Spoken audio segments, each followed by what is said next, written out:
Hey everyone, my name is Lizzie and today we'll be talking about all grain brewing versus malt extract.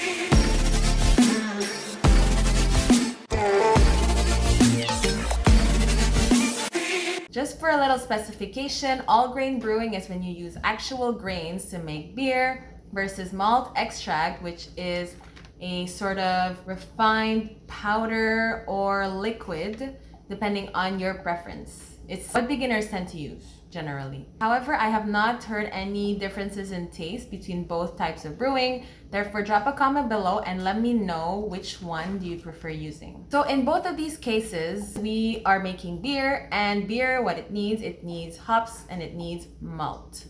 In this video, we'll be talking about malt because it's one of the main ingredients of beer. And what is malt? Malt is categorized as a cereal grain. And for those that want to get technical, what is a grain? Grain is the seed of grass. And grains can be, for example, wheat, oats, rice, and corn, among other grains. And these seeds are just a specification, seeds of grass, not seeds of fruit. Therefore, if you have seeds of fruit, like the seeds you find in a pear, for example, this is not grain, this would be considered a seed. So when brewing, cereal grains have been soaked and dried to change their flavor and chemical composition. So here is a nutritional value that I found online on malt. But how do you make malt? Malt, what it is, it comes from barley, and barley is transformed into malt with the malting process. So what is the malting process? The step one is to wet your barley. Barley, what it is a cereal grain. And what you do with the barley is that you soak it in water for 24 to 48 hours. And what this does, it will soak up the water and it's gonna break up the starch and the protein. And once there's water, there's germination that happens. So germination is when there's seeds that grow out of it. So we have to wait 4 to 6 days until it germinates. And what germination means is that the grain grows, but we must put this to a halt. So we must stop the grain from growing, because if we keep letting it grow, all the starch will be used for the plant and nothing will be left for the beer. Therefore, in order to put this germination to a stop, we heat the barley and we dry it up. And in heating and drying it up, it imparts flavors and it stops the germination. And what is malt used for in beer? So for those curious out there, it actually just replaces the sugar. So you do not need to add more sugar. Once you add malt, either liquid malt, dry malt, if you extract the malt from the grains, you do not need to add more sugar. You can add more sugar if you'd like to, and this increase in sugar will increase the amount of alcohol inside your beer. And if you add a lot, it will make it sweeter as a whole. It'll have a sweeter taste. I remember my first beer, what I've done, I've added sugar, I've added malt and no hops, and it was disgusting. It was just sweet. There was no bitterness. In order to add this bitterness to your beer, it doesn't only take malt, you need hops. And put the word hops in the comment if you'd like me to make a video on hops. It's also a possibility to add sugar and to have malt and hops. It'll still give you the beer taste, but today we're talking about malt. We're putting malt in this beer that we're making, and you have two ways to add this malt. You have either the all grain brewing or the extract way. When you add malt extract, I'll just give you an example here. This is a powdered malt extract. And we also have a liquid malt extract. Once you open it, it looks like honey.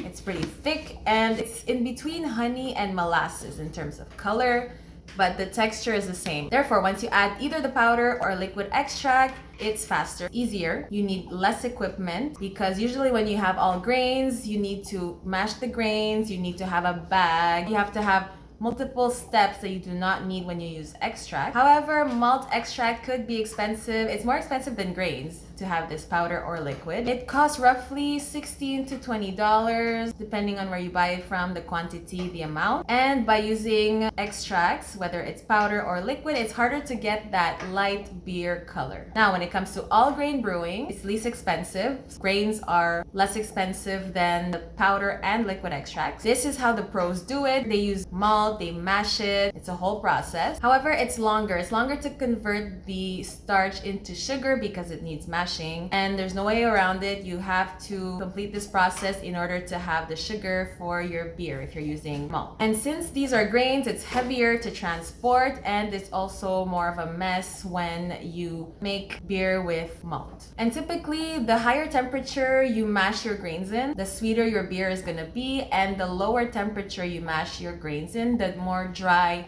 your beer will be. So drop a comment below and let me know what your favorite beer is. Do you prefer IPA? Do you prefer pale ale? Do you prefer lagers? Do you prefer something dry or sweet? I'm curious to know what the popular choices out there. And there's been suggestions to brew in a bag. Brew in a bag, what it entails is using all grain brewing. However, instead of using different pieces of equipment for your home brew, you can mix everything in one big bag. Think of it like tea, when everything is in one same compartment. It's quicker than all grain brewing, and it's getting popular for beginners and professionals alike.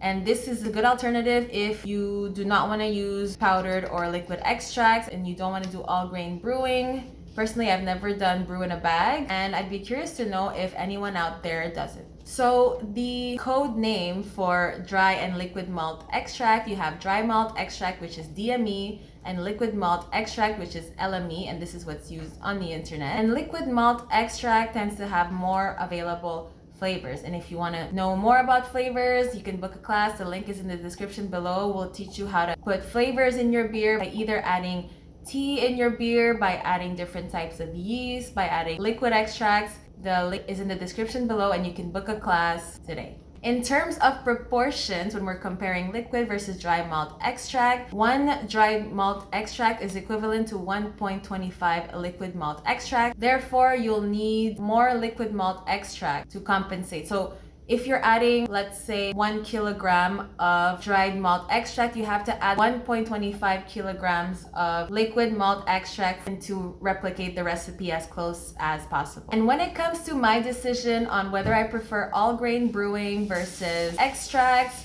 personally, I prefer the extract route because it is faster, honestly. And what I do, I teach people to make beer with simple ingredients, and extracts are simple. Therefore, it fits in the category. And if I had to break it down, whether I prefer dried or liquid malt extract, I like how the dry malt extract looks.